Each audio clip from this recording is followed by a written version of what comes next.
है। मैं तो ये कहूँगा कि मुझे गैंग का चौधरी बना दिया इन्होंने। फिल्म में भी मेरा नाम निखिल चौधरी है और वो गैंग का चौधरी भी है। तो 6 दोस्त हैं, सबकी सबको वो थोड़ा बहुत सँभाल के रखता है कि अगर कुछ उल्टा सीधा करते हैं या कहीं फंस जाते हैं तो फाइनली उनको निकाल लेता है, कोई नहीं। तो होता है ना कि एक दोस्ती यारी में जब कहीं होता है कि थोड़ा सा एक किसी एक का होता है कि भाई आप बोल दो तो हो जाएगा काइंड ऑफ। तो हम कई बार बोल देते हैं शोएब भाई को, शोएब भाई करो ना ये। तो वैसा वाला उसका कैरेक्टर है। और मुझे याद है एक चुटकुला होता था हरियाणवी में। मैं अपनी बाइक को देख के मेरे हमेशा वो याद आता, जिस दिन ही शूट कर रहे थे उस दिन भी मुझे याद आ रहा था कि ऐसे ही 4 लोग, 4 जाट भाई बैठे हुए थे बाइक पे। तो एक पुलिस वाले ने देख लिया, आ रहा है, रोको रोको रोको, इधर आ इधर आ। तो रोकने के बजाय उसको बोलता है, अरे पागल है क्या, पांचवा कहाँ बिठाऊंगा तुझे। तो वो उसके चक्कर में था कि पुलिस वाला ऊपर पांचवा बैठना चाह रहा है। तो ये इनकी वैसी वाली सोच है। तो ये सब बहुत ही अतरंगी कैरेक्टर हैं सब के सब। और उनका एक अनकहा सा लीडर है जो दोस्त उसको मानते हैं कि हाँ ये निखिल भाई बोलेंगे तो ये हो जाएगा। बहुत सारे दिग्गज दिग्गज अभिनेताओं के साथ आपने एक्ट किया जी। हुआ है, अक्षय कुमार के साथ किया हुआ है आपने। अभी आपकी कमिंग प्रोजेक्ट रईस जी। रईस है, उसमें आप कर रहे हैं। और जिसान कादरी जो अपने फिल्म से डेब्यू कर रहे हैं, जी। तो आपको थोड़ा सा लगा कि नए लोग हैं या फिर ऐसा कुछ है? नहीं, नहीं, ये चीज़ मेरे दिमाग में कभी नहीं आई क्योंकि एक राइटर के तौर पे मैं जिशान का ऑलरेडी फ़ैन हूँ। तब भी था जब ये फ़िल्म शुरू हो रही थी, क्योंकि वासेपुर में हमने साथ में काम किया था। वो बात अलग है कि हमने स्क्रीन शेयर नहीं किया। वो हमारे तीसरी जनरेशन के एक्टर थे। बट जिस तरह से उसने वासेपुर लिखी थी वो बहुत ज़्यादा इंटरेस्टिंग है, बहुत ही इंट्रीग्ड है। वो सब आपको बहुत पकड़ लेता है कि उसका एक एक कैरेक्टर आपको याद रहता है कि अच्छा हाँ ये वो थे, ये वो थे। तो जब मैं शाहिद खान भी कर रहा था तब भी मैं जिशान से बात करता रहता था, क्योंकि उसने लिखा है, उसने वो परसीव किया है वो कैरेक्टर। तो मैं उससे पूछता रहता था कि भाई इसमें क्या सोच के लिखा है, या ये सीन ऐसा क्यों है। या तो जो प्रोफेशनल जो एक दोस्ती थी वो धीरे धीरे फिल्म ख़त्म होने के बाद आप पर्सनल भी दोस्त हो जाते हैं और आप बहुत सारी चीज़ें आपकी एक दूसरे से मिलती हैं। तो जब ये कैरेक्टर लिखा जा रहा था तब भी और जब ये स्क्रिप्ट लिखी जा रही थी तो शुरुआती जो दौर था उसमें मुझे एक दो बार उसने वन लाइनर सुनाया तो मुझे लगा कि बहुत इंटरेस्टिंग है ये सब।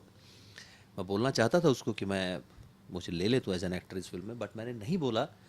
क्योंकि एक तो आपका दोस्त है, आप उसको कोई प्रेशर नहीं देना चाहते हो। दूसरा ये कि उसकी पहली फिल्म है तो आपको वो फ्रीडम, मेरा ये मानना है कि हर डायरेक्टर को होना चाहिए कि वो उतना फ्री हो कि वो अपने हिसाब से एक्टर्स को कास्ट कर सके। स्पेशली कॉलेज बिहेवियर, जो कॉलेज में जो जो दोस्ती होती है, यारी होती है, उठना बैठना, चाय पीना एक दूसरे के साथ। तो ये उसने मुझे बहुत बाद में बताया कि मैं ऑलरेडी उसके दिमाग में था जब वो लिख रहा था। तो एक दिन उसने बोला कि आप निखिल चौधरी करोगे। मैंने कहा मैं तो मतलब पहले से बोलने वाला था, मैं बोल नहीं पा रहा था, तूने बोल दिया, बहुत अच्छी की है मेरे लिए। तो नहीं, मुझे ये बात बिल्कुल नहीं लगी उसके साथ कि पहली फिल्म डायरेक्ट कर रहा है। क्योंकि जब किसी ने मुझे पहली फिल्म दी थी, अगर वो ये सोच लेता कि जयदीप पहली फिल्म कर रहा है एज एन एक्टर, मैं इसके ऊपर भरोसा क्यों करूं, तो मैं तो कभी शुरू नहीं कर पाता। तो ये वैसे वाली सिचुएशन थी। आपके वैसे ऊपर आपको इम्पल्सिवली उसके ऊपर भरोसा है। और एज ए राइटर तो मैं ऑलरेडी, मुझे पता है कि वो कमाल लिखता है। तो डायरेक्टर के तौर पर आपको सिर्फ उसके इम्पल्स पे जाके आपको भरोसा करना होता है। विच वैसे वॉज फैंटास्टिक। आप बेस्ड हैं हरियाणा से, आपका जन्मभूमि हरियाणा है। जी। और जैसा आपने कहा कि यूपी में भी लगभग सेम ही वही लैंग्वेज बोलते हैं जो जाट वगैरह होते हैं, वो हाँ, वैसे काफ़ी कुछ वैसे ही सिमिलर है। काफ़ी कुछ सिमिलरिटी होती है। तो स्क्रीन पे आपको वो प्ले करने में कितना मुश्किल हुआ, या फिर नॉर्मली जैसे आप शुरू से देखते आए हैं, या फिर वही आपको सेम करना पड़ा? और नहीं, चौधरी मुझे लग चौधरी बिलोंग्स टू हरियाणा। हाँ, मुझे लगता है कि ये कोई ज़रूरी नहीं कि आप जैसे हो या जिस कल्चर से आप बिलोंग करते हो आपको वो पोर्ट्रे करने को मिले तो बहुत ईजी हो जाता है, बल्कि ज़्यादा मुश्किल हो जाता है। क्योंकि मतलब इट्स लाइक कि if you are 100% Jat and you are playing a Jat, it's very hard to portray that. ये वैसा कुछ होगा कि आप पत्रकार हो, अगर आपको ही एक सीन में पत्रकार बनने का मौका मिले ना, तो आपके लिए मुश्किल हो जाएगा वो। जितनी जितनी सहजता से आप अभी सवाल पूछ रहे हैं उतनी सहजता से नहीं पूछ पाएंगे, क्योंकि आपके ऊपर कैमरा लगा होगा। और डायरेक्टर आपको बोलेगा नहीं अरे दोस्त थोड़ा सा आवाज़ ऊपर लेके जाओ, या कैमरा ये माइक आगे कर लो या पीछे कर लो। अभी आप बहुत नेचुरली उसको कर रहे हैं। तो मुश्किल ये रहा कि मुझे उसको वो जोन देना है, वो वेस्टर्न यूपी का जोन देना है। बावजूद इसके कि मैं उससे उससे थोड़ा सा इत्तेफाक रखता हूँ, मैं उसको जानता हूँ उस कल्चर को, लेकिन उसको फिर भी अलग करना है हरियाणा कल्चर से। ये मुश्किल तो थी। आपको जहाँ तक बहुत सारे फिल्मों में देखा गया है, आप नेगेटिव सेट को लेते हैं, या फिर आपको नेगेटिव सेट ऑफर ही होता है, या फिर आप जानबूझ के सिलेक्ट करते नहीं, शुरुआती दौर में तो ऐसा कुछ होता नहीं। जब आप चूज़ करने की स्थिति में नहीं होते हैं तो आपको जो मिलता है आप वही करते हो। बट आई थिंक वो जो शुरुआत टाइप कास्टेड हो जाते हैं आप, बट सरप्राइजिंगली कहिए या हैप्पीली सरप्राइज कहिए कि मैं शायद उस चीज़ में बचा रहा, इन द सेंस कि हाँ मैंने नेगेटिव कैरेक्टर किए, ग्रे शेड के कैरेक्टर किए, पॉजिटिव भी किए। अब फॉर एग्जांपल वासेपुर जैसी फिल्म है, मुझे लगता है कि सबसे शरीफ आदमी खुद शाहिद खान ही होगा, उसके अलावा सब हरामी थे, सब के सब, मतलब जिनको क्राइम करना है के लिए क्राइम करना है। शाहिद खान अगर क्राइम कर रहा है तो वो अपनी फैमिली को बचाने के लिए कर रहा है, वो प्रोटेक्शन मोड में है। तो नेगेटिव कैरेक्टर्स मुझे लगता है ज़्यादा ज़्यादा इंटरेस्टिंग होते हैं, ज़्यादा लेयरिंग होती है उनमें, बजाय इसकी कि आप मतलब सब ही बहुत मुश्किल होता है। बट शायद लोगों को मुझे उस तरह के कैरेक्टर्स में देख के बहुत मज़ा आता है जब मैं किसी माँ में नहीं कर रहा होता हूँ स्क्रीन पे। बट मैंने चिटगोंग की है, वो एक क्रांतिकारी का रोल था। गब्बर अभी रिसेंटली हुआ है, वो पॉजिटिव कैरेक्टर था, सो कॉल्ड पॉजिटिव। अब मुझे समझ में नहीं आता कि पॉजिटिव नेगेटिव क्या होता है, क्योंकि अगर नेगेटिव से आपको प्यार नहीं होता तो फिल्म इंडस्ट्री में पिछले 50 60 70 साल के इतिहास में, 100 साल के इतिहास में फिल्मों में बड़े बड़े एक्टर्स ने बहुत ही नेगेटिव किरदार किए हैं, लोगों ने उनसे प्यार किया है। तो मुझे ये नेगेटिव पॉजिटिव कुछ बहुत ज़्यादा समझ में नहीं आता, मुझे खाली कैरेक्टर दिखाई देते हैं, उनकी सिचुएशन दिखाई देती है। कई बार जो फिल्म को हमेशा से माना गया है कि समाज का एक आईना है, जो हमारा सोशलिज्म लाइफ है, इससे कहीं ना कहीं रिलेट करता है, मैं तो थोड़ा सा दर्शकों इत्तेफाक को नहीं। क्या मैसेज देना चाहेंगे इसके नहीं, ऊपर? मैसेज की तो बात खैर डायरेक्टर साहब बताएंगे कि वो क्या मैसेज देना चाह रहे हैं, क्योंकि मैं फिल्म में कोई मैसेज नहीं दे रहा हूँ। बट मैं ये मानने के लिए शायद मतलब मेरा ये मानना है नहीं कि फिल्म में जो है वो समाज का आईना, या समाज फिल्मों को एक तरह से उनसे प्रेरित होकर कोई क्राइम करता है। फॉर एग्जांपल स्पेशल 26 का आपने नाम दिया, या गैंग्स ऑफ वासेपुर है, या आप ये मेरठ है गैंगस्टर्स को कह रहे हैं आप। मुझे ऐसा लगता है कि मैक्सिमम टाइम पे ऐसा होता है कि समाज में ऑलरेडी हो रहा होता है और वो फिल्में उसको सिर्फ आप तक पहुंचाती हैं। तो आप अपना ही चेहरा देख के आपको लगता है कि अरे यार क्या सिखा रहे हैं हमें। ये बड़ा इंटरेस्टिंग चीज़ होती है, आप मान नहीं रहे हो कि समाज में ये हो रहा है, लेकिन जैसे ही वो पर्दे पे आता है तो आपको लगता है कि ये तो हमें बता रहे हैं कि ऐसा हो रहा है। तो इससे क्या होगा कि युवाओं को प्रेरणा मिलेगी ये सब करने। नहीं भाई, ये this is other way round. Film makers को प्रेरणा मिल रही है आपसे, जो हमारे समाज में हो रहा है वहाँ से उठाने के लिए। स्पेशल 26 का नाम लिया आपने, उससे पहले आपको लगता है उससे पहले उस तरह के क्राइम नहीं हुए? वो एक्चुअली कहीं से किसी ने, वो भी यही बोलते हैं कि वो ये समाज से उठाया हुआ है, वो हुआ था कभी, ऐसा माना जाता है। मुझे पता नहीं वो कितनी सच्चाई है। बट अगर आप मेरठ के गैंगस्टर देखोगे तो इसमें मतलब मैं कोई मैसेज नहीं दे रहा हूँ, मेरे लिए फिल्म मैसेज का साधन कभी रहा भी नहीं है। मेरे लिए वो एक कहानी को बताने का नज़रिया है, एक ढंग है, जहाँ आप किसी की कहानी, चाहे वो फिक्शनल हो, चाहे वो रियलिज्म हो, या किसी की रियल इंसिडेंट्स हो, या रियल कहानी हो, या बायोपिक हो, मेरे लिए वो सिर्फ कहानी बताने का एक ज़रिया है। मैसेज आप लोग लेते हैं, मैसेज आप वैसे लोगे जैसे आप लेना चाहते हो। इस फिल्म में, किसी भी फिल्म में, किसी भी गैंगस्टर फिल्म में, आई डोंट थिंक कि किसी गैंगस्टर को जीतते हुए दिखाया गया है। एट द एंड वो हमेशा हारते हैं, या तो मरते जाएगा। तो आप एंड तक आते आते सब खत्म हो जाएगा। या आप ये मैसेज लेना चाह रहे हो कि जैसे ये क्राइम करते हैं वैसे मैं भी करूं। मैसेज दोनों होते हैं किसी भी गैंगस्टर फिल्म में या किसी भी इस तरह की फिल्म में। आप ये देखो कि ये आपके ऊपर डिपेंड करता है कि उसको आप कैसे लेना चाहते हो। पर्सनली मैं I don't believe in message in films, because it's not about giving ज्ञान, और उसके लिए बहुत है हमारे यहाँ।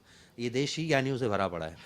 और मैं स्पेशली हरियाणा, मैं मानता हूँ कि बहुत सालों एक कवि ने कहीं कहा था कि हम हरियाणवी ज्ञान नहीं देते हैं और ना लेते हैं। हमें बहुत पहले स्वयं भगवान कृष्ण से ज्ञान मिल गया था हमारी धरती पे, उसके बाद से हमने ज्ञान लेना और देना बंद कर दिया है। तो मैं तो फिल्म मेकिंग को कभी भी ज्ञान और मैसेज के तौर पे लेता ही नहीं हूँ। तो आप हरियाणा से हैं, वैसी कोई पृष्ठभूमि जो हरियाणा हरियाणा के ऊपर बेस्ड हो, वैसा कुछ अभी आप कोई और आने वाले प्रोजेक्ट्स में कर रहे हैं जिस नहीं, तरह से आपने ये किया? अभी रिसेंटली तो नहीं कर रहा हूँ, क्योंकि रईस कहीं से भी हरियाणा नहीं है। उसके अलावा भी दो एक प्रोजेक्ट्स हैं। विश्वरूपम पार्ट 2 आ रही है इस साल मोस्ट प्रोबेबली, तो कमल जी उसको रिलीज़ करेंगे जितना जल्दी हो सकेगा। वो भी बहुत ही अलग तालिबानी हूँ उसमें मैं। तो अभी रिसेंटली तो ऐसा कुछ नहीं कर रहा हूँ, बट मेरे पास कुछ है ऐसा जो मैं कोशिश करूँगा जिस दिन मैं तैयार हो जाऊँ तो मैं उस हरियाणवी पृष्ठभूमि से उठा के कुछ नया लोगों के सामने रखूँ जो जो शायद अभी तक नहीं देखा है हरियाणा के, जो जनरली बहुत ही क्लीशे होता है, चाहे वो फिल्में हों, चाहे वो टीवी सीरियल्स हों, चाहे वो टॉक शोज़ हों, जहाँ हरियाणा की एक इमेज है बाहर। उसके अलावा भी बहुत कुछ है हरियाणा में। जनरली बोलते हैं हरियाणा में एग्रीकल्चर के नाम पे सिर्फ एग्रीकल्चर है, ऐसा नहीं है। बहुत ही रिच कल्चर है, सिर्फ ये है कि वो अभी तक बाहर नहीं आया है। तो जिस दिन मुझे लगे कि मैं अपना तैयारी हूँ, उस दिन मेरी तैयारी पूरी है, तो मैं कुल मिला उसको के ये कहना चाहते हैं कि आप लोगों को एज ए डायरेक्टर भी कुछ चीज़ देंगे इन कोशिश फ्यूचर। करूँगा। है कहीं कहीं बैक ऑफ द माइंड, लेकिन वो अभी अभी निकट भविष्य में नहीं है। वो बहुत आगे की बात है शायद। मुझे लगता है मैं खुद ही उसके लिए तैयार नहीं हूँ अभी। बट कितना ज़रूर, वक्त लग सकता है ज़रूर, लगभग? पता नहीं, पता नहीं, पता नहीं, अभी कुछ नहीं पता है। ये वैसी वाली चीज़ है कि ये जब आएगी तब आएगी। बट ये ज़रूर है कि उस प्रोसेस में ज़रूर हूँ, इतना तो ज़रूर कह सकता हूँ। वैसे आपने काफ़ी सारे डायरेक्टर्स के साथ काम किया हुआ है, जी। जो अभी अभी खुद को लॉन्च कर उनसे जिशान सीखना हमेशा एक क्या बात है? बोलता है कि उसने कभी भी फ़िल्म की कोई ऑफिशियल ट्रेनिंग नहीं ली है। और मुझे लगता है कि ये बात उसके लिए बहुत ही पॉजिटिव भी है, क्योंकि वो बहुत इम्पल्स पे काम करता है, वो बहुत ही इंस्टिंक्ट्स पे काम करता है कि मुझे ये कहानी ऐसे बतानी तो मैं इसको ऐसे ही बताऊंगा। अभी आप बोलते ही मैं बोल रहा हूँ कि मैं उसकी राइटिंग का पहले से ही फ़ैन था। मैं लिख के दे सकता हूँ, आप उसकी डायरेक्शन का भी फ़ैन हो जाओगे जिस दिन आप ये फ़िल्म देखोगे, क्योंकि उसमें अपनी एक अदा है, उसकी अपनी एक सोच है किसी कहानी को बताने की, जो अगर मैं देखूं तो नरेशन में तो वासीपुर में भी दिखाई देती है। वो बात अलग है, अनुराग सर ने उसको डायरेक्ट किया है, बट वो नरेशन में भी तो है, वो कहानी में भी तो वो अतरंगापन है ना। तो अदरवाइज़ आप अगर वो कहानी उतनी इंटरेस्टिंग नहीं तो आप उसको बहुत ज़्यादा तोड़ मरोड़ के उसको अतरंगा नहीं बना सकते। तो आई एम श्योर कि वो उसकी अपनी एक अदा है फिल्म मेकिंग को लेके, उसकी अपनी एक सोच है जो थोड़ी सी है, उसकी अपनी स्टाइल है। और ये फिल्म उसके लिए बहुत ही बड़ी होने वाली है, एज अ डायरेक्टर उसकी पहली है। और उसका बिलीफ है कि उसको फिल्म ऐसे बनानी थी, उसने वैसे ही फिल्म बनाई। हमारे हमारे प्रोड्यूसर साहब जो हैं शोएब भाई, काम कर रहा किया मैंने उसको, मुझे पता है कि वो अपने तरीके से करेगा, बट मुझे उसको मैच करना है। मुझे उसकी सोच को, जिस ढंग से उसने परसीव किया इस पूरी कहानी को, जिस तरह से उसने परसीव किया निखिल चौधरी को, मुझे वहाँ पहुँचना है। तो सबका एक जो कलेक्टिव एक एफर्ट होता है ना, एक दूसरे में बिलीव जो होता है, शोएब भाई का है कि यार तुम करो, क्या चाहिए तुम्हें, मैं करवाता हूँ ना, ये लोकेशन है मैं करवाता हूँ, ये मैं करवाता हूँ, क्या दिक्कत है, करते हैं ना। तो ये बिलीफ होना बहुत ज़रूरी है एक दूसरे में, नहीं तो मामला अटक जाएगा। थैंक यू सो मच हमारे साथ थैंक यू बात सो करने मच। के और ये लिए, फिल्म और आपकी देखिएगा। इस फिल्म को बहुत बहुत शुभकामनाएं। बहुत बहुत मैं आपके धन्यवाद आपका, मैसेज और मैं सच बता रहा हूँ, आप ये फिल्म व्यूअर्स। देखिएगा। आपको इतने अतरंगी कैरेक्टर्स, आपको इतनी अतरंगी कहानी, आपको आपने नहीं देखी होगी, मैं दावे के साथ कह सकता हूँ ये बात। आप देखिएगा इन लोगों को, ये जो हैं मतलब ये अपने आप में अलग है, बहुत ही अलग कहानी है। और जिशान ने जिस तरह से इस फिल्म को नरेट किया है, जिस तरह से आप तक पहुंचाया है, उसकी अदा भी थोड़ी सी अलहदा है, मतलब शानदार है। थैंक यू सो मच, और प्यार बनाए रखिए आप।